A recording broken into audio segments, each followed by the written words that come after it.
सांसद जी, कल आपके भाई साहब की तबीयत खराब थी और आप गए थे, मिल कर आए, अभी क्या स्थिति है? नहीं, तबीयत तो उनकी बेहतर हो गई थी। हम लोग उनसे कल मिले थे लगभग 1:30 बजे, 1 बजे 1:30 बजे के बीच में। तो उस समय वो बांदा मेडिकल कॉलेज में एडमिट थे, आईसीयू में उनको रखा गया था। हम जब मिलने गए तो वो होश में भी थे, बात भी कर रहे थे। और हाँ, दो चीजें जो देखने को मिली, एक तो ये कि चेहरे पे सूजन थी, ओठ मोटे मोटे फूल गए हैं, और वीकनेस उनको थी, काफी फूला हुआ था पेट और शरीर का बाकी अंग भी। लेकिन होश में आ चुके थे, जैसा कि रात को उन लोगों ने सूचना दिया था, रात मीन्स भोर में, कि उनकी हालत बहुत खराब हो गई थी रात में। तब उनको आनन फानन में एडमिट कराया गया था। और कल ही फिर विडंबना यह है कि हम लोग मिल करके जब लौट के आए तो उसके बाद आनन फानन में निर्णय लिया गया कि उन्हें वापस जेल पहुंचा दिया जाए, क्योंकि उनकी जांच वोच हो गई और सब कुछ ठीक है, कोई खतरे की बात नहीं है। बताते हैं कि 19 तारीख को जेल में, जब वो दिन में रोजा रहते हैं, शाम को अफ्तार करने के बाद फिर ऐशा की नमाज पढ़ के वो खाना खाते थे। तो जो खाना आ गया था, रख दिया गया था, उसी खाने को जब वो रात में खाए तो उसके 10 से 15 मिनट के बाद उनको घुमटा लगा उन्हें, और गैस बनने लगी, कुछ मचलाने लगा, मतली जैसा महसूस हुआ।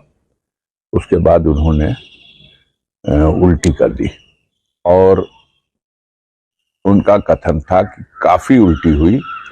जो अफ्तार में भी कुछ खाया था, पानी भी जो था, सब कुछ निकल गया। और उसके बाद बहुत वीकनेस महसूस हुई, कमजोरी महसूस हुई, और फिर वो सहरी में भी कुछ खाए नहीं, डर गए। उन्हें एहसास ये होने लगा कि ये जो खाना हमने खाया था, ये इस खाने में कुछ न कुछ मिलाया गया था, जो विष के रूप में मेरे शरीर में प्रवेश कर गया है।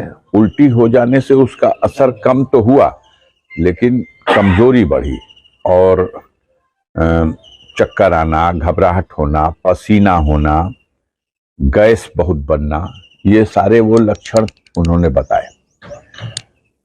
उसकी खबर जब डॉक्टर को हुई तो जेल के डॉक्टर वगैरह ने इलाज शुरू किया, इंजेक्शन दिए, दवाएं दी, और 2 दिन 3 दिन ये चलता रहा। इस बीच में वो कमजोरी की वजह से इस लायक भी नहीं रहे कि 20-25 कदम पर जो वीडियो कॉन्फ्रेंसिंग रूम है, वो तारीख पर उस वीडियो कॉन्फ्रेंसिंग रूम में ले नहीं जाए जा सके। तो कोर्ट में चूंकि वकील एक दिन पहले मिलने गया था, तो उससे उन्होंने ये दास्तान बता दी थी कि मुझे इस तरह की कोशिश की है। उस बीच आपसे भी बात हुई? नहीं, हमसे तो उन्होंने टेलीफोन से 5-6 दिन हो गया बात नहीं की। उससे पहले एक बार 40 दिन पहले, लगभग 42 दिन हो 45 दिन हो गया हो, लेकिन लगभग 1.25 महीना 1.5 महीना पहले उन्होंने टेलीफोन पे बताया था, और बिल्कुल क्लियर कट बताया था कि उनके खाने में विष मिला करके, इस तरह का विष मिला रहे हैं कि वो हमारे शरीर को उस जहर से काफी तकलीफ हो रही है, और दर्द हो रहा है, और कमजोरी हो रही है।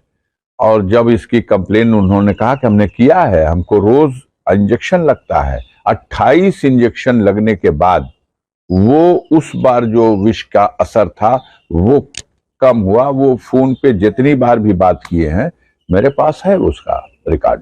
डॉक्टरों से बात हुई तो वो लोग क्या बता रहे हैं? देखिए, डॉक्टर, यही अफसोस की बात है कि मेडिकल कॉलेज में हो सकता है कि डॉक्टर हो, लेकिन इनके इलाज के लिए जो लगाए गए थे उसमें जो हेड थे वो एक सर्जन थे, वो हार्निया उर्निया का ऑपरेशन करने वाले एक सर्जन थे। उन्होंने साफ कहा कि इनके मामले में कोई सर्जरी का केस नहीं है, इनके शरीर में कोई टूट फूट या सर्जरी नहीं हुई है, और मैं तीनों की टीम का इंचार्ज हूं। मेरे साथ जो 2 लोग हैं वो फार्मासिस्ट रैंक के लोग थे। तो अब इलाज क्या होगा? मेडिकल कॉलेज खूब बड़ा सा नाम हो, उसमें भी आईसीयू का डिपार्टमेंट, बहुत गंभीरता की बात है। लेकिन आप सोचिए कि जिस रोगी को 3 बजे भोर में भेजा गया इलाज शुरू करने के लिए, वो कहते हैं कि बस 3 बजे से 3 बजे के अंदर सारी जांच कर ली गई, वो ठीक है, और फिर से इनको जेल में डाला जा रहा। वजह यह है कि मीडिया ने इस खबर को कल इतनी प्रमुखता से दिखाया कि पूरे देश में ये एक मेन न्यूज हो गई। सरकार के कानून व्यवस्था की जो धज्जी उड़ रही थी, उसकी वजह से ये लोग घबराए और कहे कि इनका इलाज जेल में ही कराया जाएगा। इनको लाया गया था सिर्फ इसलिए कि इनका चेकअप हो जाए। आप पूछ सकते हैं, कभी पलट के पूछने की तो आपको इजाजत नहीं है, लेकिन कभी हम पूछते हैं, जनता पूछ रही है क्या लीवर का टेस्ट हुआ? तो जवाब ही नहीं आएगा। अगर पॉइजन की बात है तो सबसे पहले लीवर टेस्ट होना चाहिए। क्या किया? अल्ट्रासाउंड कर लिया। क्या किया? एक्सरे करा लिया। आप एक्सरे करा लिए, हड्डी तो टूटी नहीं है। यह और बात है कि वो गिर गए थे बाथरूम में और उस समय मूर्छित हो गए थे। तो कई दिन से ये चल रहा था, कोर्ट ने भी इसका संज्ञान ले लिया था। उनके वकील ने कोर्ट में पहले ही लिख के दे दिया था कि उनको पॉइजन दिया गया है, और ऐसी स्थिति में उनका रात में गिर जाना, बेहोश हो जाना और उनका बीपी वगैरह काफी डाउन हो जाना, ऑक्सीजन का प्रॉब्लम पैदा हो गया। तब उनको उस हालत में भेजा तो गया, कम से कम इतना है कि मेडिकल कॉलेज भेजा गया। अब हो सकता है उन लोगों ने आकलन करने में वो समझ रहे हैं कि अब ये अपने बिल्कुल खराब पोजीशन में पहुंच गए। लेकिन बाधा जो स्वास्थ्य विभाग है, मेडिकल कॉलेज है, वो ये कह रहा है कि कोई गंभीर बीमारी वो जो कुछ कह रहा सही कह रहा। बांदा पूरा मेडिकल डिपार्टमेंट प्रशासनिक मशीनरी के कब्जे में है। एक सेकंड डॉक्टर की हिम्मत नहीं है कि वो हमसे बात कर ले। न हम कस्टडी में थे, न डॉक्टर कस्टडी में था, लेकिन हम दोनों के बीच की बात हो रही तो वहीं पे सादी वर्दी वाला खड़ा है। आप क्या, तो हम क्या बात हो रही वो सुनेंगे। ये कोई नियम ही नहीं है। डॉक्टर ने 2 शब्द में सब कह दिया। उसने कहा मैं सर्जन हूं और इनके मामले में सर्जरी का कोई केस नहीं है। अब और क्या कहेगा? और डॉक्टर कह दिया। डॉक्टर ने उनको पूरी तरह अनफिट माना होगा, तब एडमिट किया होगा।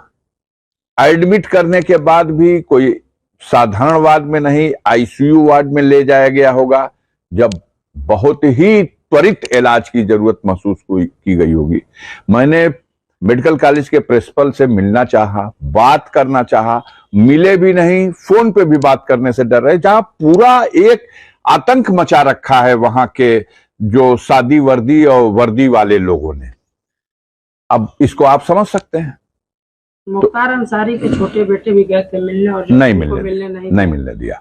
यही तो चाक चौबंद व्यवस्था है उत्तर प्रदेश सरकार की, जिसकी जयकार हो रही है। ऐसी चाक चौबंद व्यवस्था कि बाप आईसीयू में भर्ती है और बेटा मिलेगा नहीं। ये बड़ी चाक। इस पे भी शाबाशी देने वाले भी हैं। मानवता है ही नहीं, क्रूरता, इसको ही सबसे बड़ा हथियार बना लिया गया। कितने क्रूर हैं हम। उसी दिन 12 घंटा बीतते बीतते फिर जेल में। और सुनिए, उसकी साफ फोटो तक खींचने नहीं दे रहे हैं किसी को।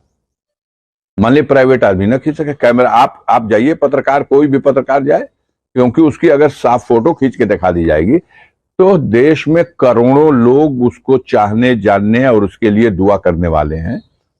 और जो कुछ भी हुआ उनके बचने का इस बार वजह वो लोगों की दुआ है। प्रभु ने उसके साथ कल्याण किया उसका। अन्यथा साजिश ये थी कि उन्हें समाप्त किया जाए। ब्रजेश सिंह को बचाना है तो मुख्तार को मरवाना पड़ेगा गवाही से पहले। बस। विपक्ष ये कह रहा है कि चुनाव का फायदा लेने के लिए विपक्ष लड़ कहां रहा चुनाव? किसको आप कहिएगा विपक्ष? कोई है हमारे गाजीपुर में लड़ने वाला? पहले वो अपने घर में जो उथल पुथल मची हुई है और किसके ऊपर दांव लगाया जाए, अभी कंफ्यूजन है। तो ये कहना कि नहीं चुनावी का लाभ लेने के लिए, चुनावी लाभ आप लीजिए। चाक चौबंद व्यवस्था उसी दिन वापस जेल में डाल दिया, एकदम जोगी जी का प्रशासन एकदम रगड़ दिया।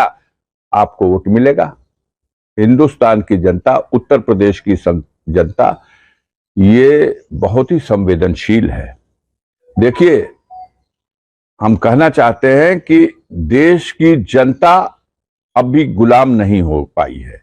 प्रयास इनका हुआ है कि इनको डरा दें, आगे मौका मिले तो इनको भी ऐसी मानसिकता बना दे कि हम हुकूमत के इशारे पर नाचें और उसके गुलाम हो जाएं। जनता नहीं गुलाम हुई है, गुलाम बना चुके हैं जितनी भी मशीनरी है प्रशासनिक, वो आंख के इशारे के ऊपर हर तरह का कुछ भी जायज नाजायज है ही नहीं, जो चाह दिया जाए वो कर दिया जाए। और कहीं से उसमें अगर कोई मुठभेड़ ले रहा है तो जो गोदी मीडिया कही जाने वाले लोग हैं, अगर उनको अलग कर दीजिए तो ये सोशल मीडिया और कुछ मीडिया के लोग भी अभी मुठभेड़ ले रहे हैं, क्योंकि इनकी भी कॉलर में हाथ लगाया जाता है। कल बड़ा प्रबंध किया गया था कि मीडिया से मेरी मुलाकात न हो, ले जाया गया दूसरे गेट से, निकाला गया दूसरे गेट से। लेकिन ये भी मीडिया वाले, पता नहीं इनको कमांडो की ट्रेनिंग कहां से है, कूदते फांदते दौड़ते उलटते गिरते हाय हाय हाय हाय सारी व्यवस्था ध्वस्त करके, और एक दो नहीं सैकड़ों की संख्या में देश की कोई मीडिया बची नहीं थी जो वहां न आ गई हो।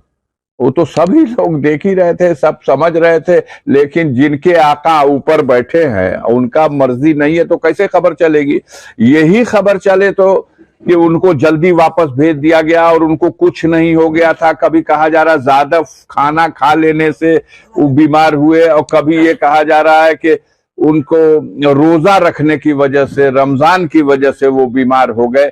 बहरहाल कम से कम वो बीमार, उस बीमार को आपने बीमार माना और अस्पताल भेजा और फिर उसको स्वस्थ मान लिया और फिर वहां पहुंचा दिया।